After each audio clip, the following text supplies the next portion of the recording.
بسم الله الرحمن الرحيم. الحمد لله رب العالمين، والصلاة والسلام على رسول الله الأمين وعلى أهله وأصحابه أجمعين ومن تبعهم بإحسان إلى يوم الدين، وبعد. السلام عليكم ورحمة الله وبركاته.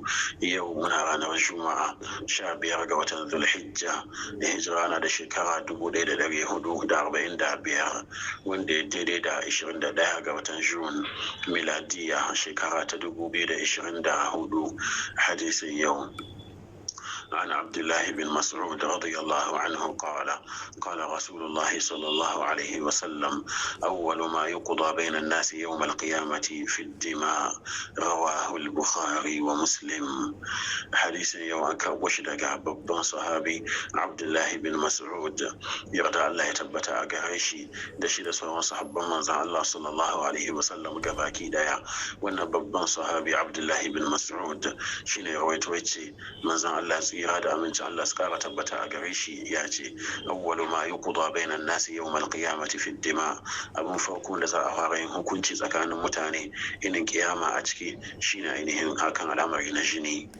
ma'anar hadisin kenan a takaice Allah subhanahu wa ta'ala ya fahimtar da mu kenan wa cikin wannan hadisi manzon Allah sallallahu alaihi wa sallam yana tabbatar mana cewa ainihin abun farko wanda ke ainihin hakkoki wanda ke tsakanin mutane wanda za a fara yin ainihin shari'a akan shi inin kiyama shine cikin al'amari na ainihin jini. Wane ya kashe wane ko kuma wane ya zubda ma wane jini da sauransu. wannan cikin haƙƙoƙin da ke da kai tsakanin mutane abun farko shine cikin al'amari na jini.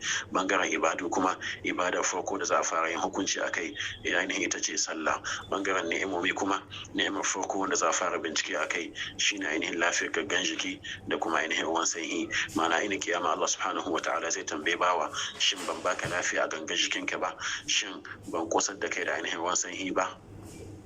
wannan kenan Allah subhanahu wa ta'ala ya fahimtar da mu. Allah ya samu daga cikin masu magana tare da aiki da mafi kyau daga ciki. Allah ya maido da mu akan koyarwa addini maidowa na gari. yan uwan musulmi da ke Filistin, Allah subhanahu wa ta'ala ya kawo musu dauki. Allah ya ba mu zaman lafiya da arziki mai yawa mai albarka a cikin kasan mu da sauran kasashen musulmai. Allah ya tsare mu ya kare mu game da fitintunu da tashin hankali. kada mu manta yau muna ranar Juma'a, mu yi wata salati ga Annabi sallallahu alaihi wasallam a cikin dukkanin lokutan mu, musamman a cikin wannan babbar rana. Allahumma salli على محمد وعلى آل محمد كما صليت على إبراهيم وعلى آل إبراهيم إنك حميد مجيد. اللهم بارك على محمد وعلى آل محمد كما باركت على إبراهيم وعلى آل إبراهيم إنك حميد مجيد. haka nan kuma karanta suratul kahf mu tafi juma'a da wuri gulgudu da hali ya bada bayan mu yi wanka mu yi ado mun sa turare. wannan ga maza kenan. mata kam haramun ne a gare su fita cikin ado da turare. za su tafiya juma'a ne ko gari ne ko imani ko ma ina ne za su tafiya. wannan hita haramu yake ga mata. idan ado da turare za su yi sai su yi shi a cikin gidajensu. sannan kuma yawan idan ya sauƙaƙa mu tafi juma'a ƙasa. tafiya ƙasa ya fi ƙarin lada. Allah ya ba mu ikon kula da wannan gabaki ɗaya.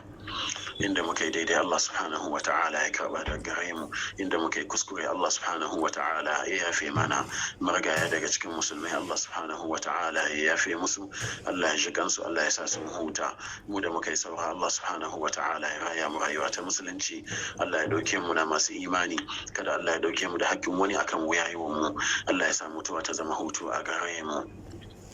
musulmi da ke cikin damuwoyi kala-kala, da ke cikin bashi da matsi da talauci da bacin rai da cuta, Allah subhanahu wa ta'ala ya yaye. Allah ya tabbatar da mu akan sunnar manzon Allah sallallahu alaihi wa sallam. Allah ya mana tsari da kariya game da bid'a da sakin hanya. Allah subhanahu wa ta'ala nake roƙo ya biya mana dukkanin bukatunmu duniya da lahira a cikin sauki. سبحانك اللهم وبحمدك أشهد أن لا إله إلا أنت أستغفرك وأتوب إليك. السلام عليكم ورحمة الله وبركاته.